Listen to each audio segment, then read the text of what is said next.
যারা সুশীল সমাজ যাদেরকে বলা হয় তাদের পক্ষ থেকে আমি মনে করি তাদেরকে বলা উচিত যে বিফোর দ্য ইলেকশন ফেব্রুয়ারি আপনার প্রত্যেকটা পার্টি দুর্নীতিমুক্ত করবেন কিভাবে, হোয়াট আর দ্য মেথডস, কোন প্রক্রিয়ায়, সেটা আমাদের সামনে পেশ করুন। একটা তো বললাম তারা নিজের ডিসঅনেস্ট হবে না, মন্ত্রীরা হবে না, এমপিরা, ঠিক আছে, বিএনপি হবে না, সবাই হবে না, কিন্তু এটা করে কিন্তু পুরো দুর্নীতিমুক্ত সম্ভব নয়। এই যে সেবাদানকারী প্রতিষ্ঠানগুলোর দুর্নীতি বিভিন্ন ক্ষেত্রে, বিদ্যুৎ সেক্টর, ওয়াসার সেক্টর বা সিটি কর্পোরেশন বা অন্যান্য জায়গাগুলো, পাসপোর্ট অফিস, এইগুলো থেকে দুর্নীতি আসলে দূর করার উপায়টা কি? কোনো গভর্নমেন্ট এসেই কিন্তু সেটা নিয়ন্ত্রণ করতে পারে না, পারবে না।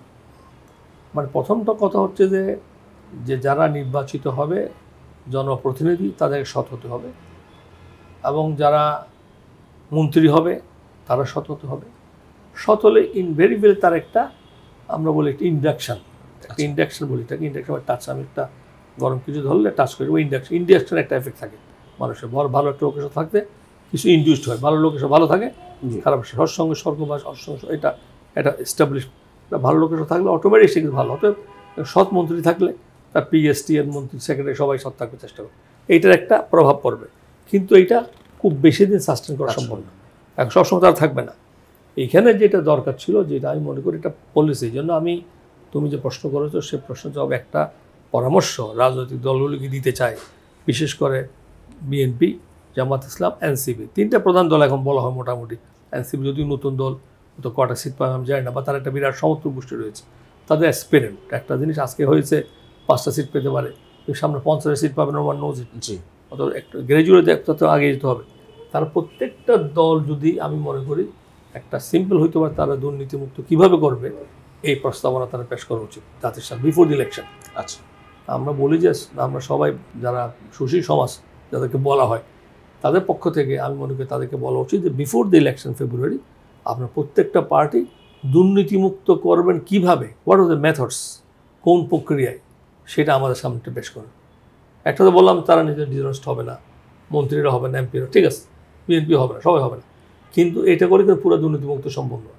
এখন আমাদেরকে বের করতে হবে কোন কোন জায়গায় দুর্নীতি হয়, কারা কারা দুর্নীতি করে। দুর্নীতি বাংলাদেশে করে, তুমি কথা বললাম, মূলত সেবা দানকারী, সার্ভিস প্রোভাইডার্স। এই জন্য সরকারি অফিসারকে বলা হয় গভর্নমেন্ট সার্ভেন্ট, যদিও তারা গভর্নমেন্ট সার্ভেন্ট মতো কাজ করে, তারা গভর্নমেন্ট, তারা মধ্যে বিকাম দ্য মাস্টার্স, তারা হবে সার্ভেন্ট, হচ্ছে মাস্টার্স, তারা প্রভু হয়ে বসে। This unfortunate. বাংলাদেশে সরকারি কর্মচারীর সংখ্যা আমি যা দেখেছি পরিসংখ্যা প্রায় 20 লক্ষ আমাদের মানে সরকারি অটোনমাস মিলে, যারা গভর্নমেন্ট ফান্ডিং করে, ফুল অটোনমাস ধরেও তাদের হিসেব করছে 20 লক্ষের মধ্যে সবাই কিন্তু সরাসরিভাবে সার্ভিস প্রোভাইড করে না। যে বিষয় শিক্ষক, তারা তো সরকার থেকে টাকা পাচ্ছে, আমি ইউনিভার্সিটি পূর্ণ সাহিত্য গভর্নমেন্ট ফান্ডিং, প্রত্যেক গভর্নমেন্ট, এটা গভর্নমেন্টের আওতার মধ্যে আসবে, কিন্তু তারা তো সেবা প্রদান করে না, অতএব সেখানে প্রশ্নটা আসবে না। অতএব যারা সেবা প্রদান করে, যেখান থেকে পাবলিক জনগণ সেবা গ্রহণ করে, সেই প্রতিষ্ঠানগুলো অনেস্ট না হওয়া পর্যন্ত, মানে করাপশন ফ্রি না হওয়া পর্যন্ত আমাদের দেশে করাপশন ফ্রি করা সম্ভব না, দুর্নীতিমুক্ত করা যাবে না। আচ্ছা, তার মধ্যে আমাদের সেগুলো কয়েকটা প্রধান সেক্টরকে যে আমরা সবাই জানি, আমি বলি না যে কোনটা সৎ, অনেস্ট, ডিসঅনেস্ট, এটা আমার ব্যক্তিগত ওপিনিয়ন। পিপলস পারসেপশন, প্রথম দিলাম পুলিশের অনেস্টির প্রশ্ন আছে। আমরা যদি বলি রেভিনিউ, যারা বোর্ড অফ রেভিনিউ আন্ডার যারা আছে, ইনকাম ট্যাক্স, কাস্টম, সেখানে একটা দুর্নীতির প্রশ্ন আছে। পিপলস পারসেপশন, সবাই মনে করে তারা হচ্ছে। তারপরে আমাদের যে মিউনিসিপ্যালিটি যারা করছে তারা, এলজিইডি যেটা বলে, সেখানে বিশাল ফান্ডিং। আমি দেখলাম গতবার বাজেটটা রাখছে, এইবার বাজেট প্রায় 70,000 কোটি টাকা, 70 সামথিং ফিগার। তারপর তার সঙ্গে যারা আছে আমাদের এই roads and highways, Virat department, সেখানে বাজেট প্রায় 40,000 কোটি টাকা। এডিবি যেটা বলে, এডিবি অ্যানুয়াল ডেভেলপমেন্ট বাজেট, মূল তো হচ্ছে রোডস অ্যান্ড হাইওয়েজ এবং এলজিইডি, এরা দুটোই বিশাল, মানে 60,000 এবং 40,000, 1 কোটি টাকা, 1 লক্ষ কোটি। তো এখন যারা এখানে পড়ছে তারা মোস্টলি ইঞ্জিনিয়ার, সব জায়গায় প্রচুর ইঞ্জিনিয়ার কাজ করে এইখানে একটা ডিপার্টমেন্ট। অতএব কাস্টমস একটা ডিপার্টমেন্ট বোর্ড অফ রেভিনিউর আন্ডারে, পুলিশের একটা প্রায় 2 লক্ষ স্টাফ, কাস্টমের রয়ে গেছে প্রায়, আমাদের একটা ফিগার আমি দেখেছি সেখানে কাস্টমের মধ্যে আছে প্রায় 14,000 রাফলি, একটা গুরুত্বপূর্ণ। এগুলো সব 2 লক্ষের ভিতরে, 20 লক্ষের ভিতরে বলছি। পুলিশ আছে প্রায় 2 লক্ষ, কাস্টমার রয়েছে প্রায় 14,000। আমাদের ড্রাগ অ্যাডমিনিস্ট্রেশন, তার সম্পর্কে একটা পারসেপশন আছে, সেখানে staff 600, but very important department. আমি ডাইরেক্টর ছিলাম এক সময়। দুদক একটা ইম্পর্টেন্ট ডিপার্টমেন্ট, সেখানে আছে মাত্র 1200 স্টাফ। এখন দুর্নীতিমুক্ত করার জন্য দুর্নীতি দুদককে আমরা একটা করা হয়েছে বিরাট হাই, কিন্তু সেই প্রতিষ্ঠান তো নিজেই অনেক সেইটার ব্যাপারেও এখন মানুষের আছে। এখন দুর্নীতিমুক্ত করা ধরবে যারা দুর্নীতির বিরুদ্ধে তাদেরকে দুর্নীতিমুক্ত 100% হয়েছে কিনা এটা প্রশ্ন রয়েছে। তাহলে আমাদের মেজর ডিপার্টমেন্টগুলি এলজিআরডি ধরি, তারপর আমি যদি বলি যে এনবিআর এর কথা বলি, রোডস অ্যান্ড হাইওয়েস বলি, সেখানে হাইলি কোয়ালিফাইড লোকজন কাজ করে, ইঞ্জিনিয়ার্স মূলত এই দুটি ডিপার্টমেন্ট ইঞ্জিনিয়ার্সে বেশি কাজ করে।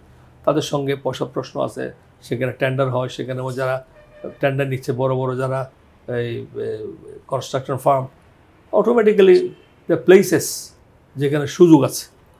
এখন এই প্রেক্ষাপটে আমরা দুর্নীতিমুক্ত কিভাবে করা যাবে সেই পরিকল্পনাটা রাজনৈতিক দল থেকে আসা উচিত বিফোর দ্য ইলেকশন। জি, এটা তাদের বাস্তবসম্মত একটা প্রোগ্রাম দেওয়া উচিত যে আমি এইভাবে মুখে বলতে হবে না।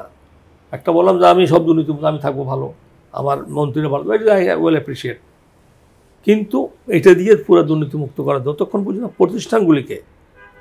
প্রতিষ্ঠানগুলিকে আমি দুর্নীতিমুক্ত না করে সিস্টেম মাস্ট ডেভেলপ। এই ক্ষেত্রে আমার একটা আইডিয়া ছিল, যদি সে সবসময় এটা বাস্তবায়ন করা যাবে কিনা আমি জানি না বাংলাদেশের প্রেক্ষাপটে। আমি মনে করি যেখানে যে সমস্ত প্রতিষ্ঠানের কথা বললাম, এনবিআর বলি, পুলিশ বলি, দুদক বলি, ডিজিডিএ বলি, কাস্টম বলি, এনবিআর বলছে কাস্টম, তারপরে আমাদের বলি রোডস অ্যান্ড হাইওয়েস ইঞ্জিনিয়ার, যেখানে বেশি যেখানে সার্ভিস বেশি, মিউনিসিপ্যালিটি বলি, সেই সব ক্ষেত্রে যারা কাজ করবে, এই 20 লক্ষের ভিতরে কিন্তু এরা আছে, তাদেরকে যদি আমরা এখন সমস্যা হচ্ছে একটা পে স্কেল আমরা ফলো করতেছি। জি, আমরা ইচ্ছা মতো পে স্কেল বাড়াতে পারবো না, যে আমি ঠিক আছে ইঞ্জিনিয়ারিং ডিপার্টমেন্ট তার পে স্কেল আমি সবচেয়ে হাইস্ট ইউনিভার্সিটি প্রফেসর, তার জন্য আমি 2 লক্ষ করতে পারবো, এটা নিয়ে একটা প্রবলেম সৃষ্টি হবে।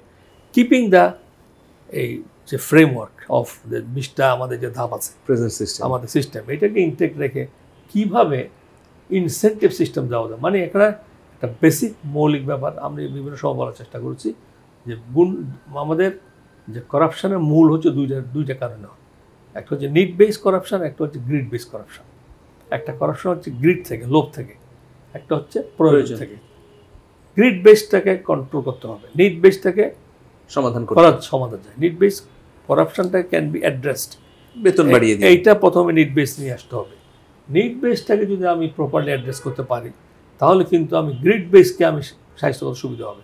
আচ্ছা, আমাদের দেশে মূল করাপশন যেগুলি বড় বড় করাপশন, পুকুর চুরি, সেগুলো কিন্তু গ্রিড বেস। যারা করাপশন জড়িত আমরা বিগত সরকার প্রত্যেকটা এমপি মিনিস্টার থেকে যারা দেখেছি, তার আগে গভর্নমেন্টও করেছে, গত 15 বছর তারা অনেক বেশি, যেটা আনলিমিটেড।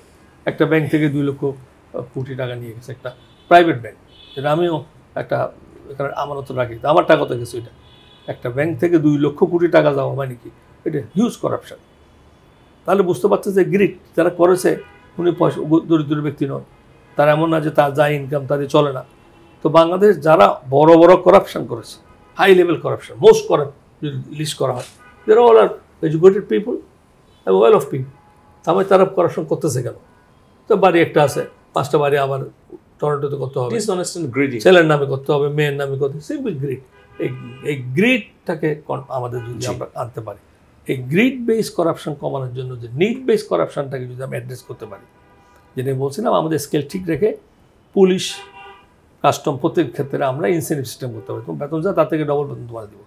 একটা হয়তো আবার কন্ট্রাকচুয়াল অ্যাপয়েন্ট নিতে পারি, তুমি 3 ইয়ার্স কন্ট্রাক্ট হবে না, পারমানেন্ট ভালো না হলে আমি তোমার কন্টিনিউ হবে না জব। এটা গভর্নমেন্টের পলিসি, এটাকে মৌলিক পরিবর্তন করতে হবে।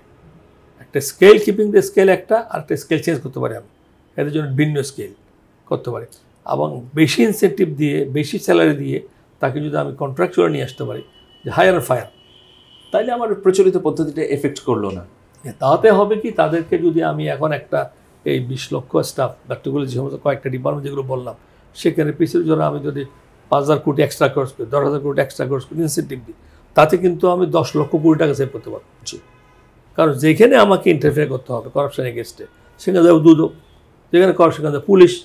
আর পুলিশ যদি 100% অনার্স করতে পারে আমি, তাহলে আমি অনেক টাকা সেভ করতে পারবো। যে প্রত্যেকটা করাপশন, প্রত্যেকটা একটা ঘটনা ঘটতেছে, খুন হচ্ছে, পুলিশ যদি ধরলে অনেস্ট হয়, তা প্রত্যেকটা আমি রিকর্ড করতে পারবো। তো আমি বলছি যে যেহেতু তারা নিড বেস, যে বেতন সরকারকে দেয়, সরকার অফিসের যে কোনো লেভেলে, উপরের লেভেল তো আছে অফিসার কম, নিচের লেভেল তো অনেক বেশি সংখ্যা, সবসময় নিচে, তাদের যে বেতন, পুলিশের যে বেতন, কাস্টমের যে বেতন, তাদের ইঞ্জিনিয়ারদের যে বেতন, সেই বেতন দিয়ে বাংলাদেশের প্রেক্ষাপটে সৎভাবে চলা সম্ভব নয়। এটাকে আমাদের প্রথমে স্বীকার করতে হবে। change tv.press এক ফোঁটা হলুদও নেই।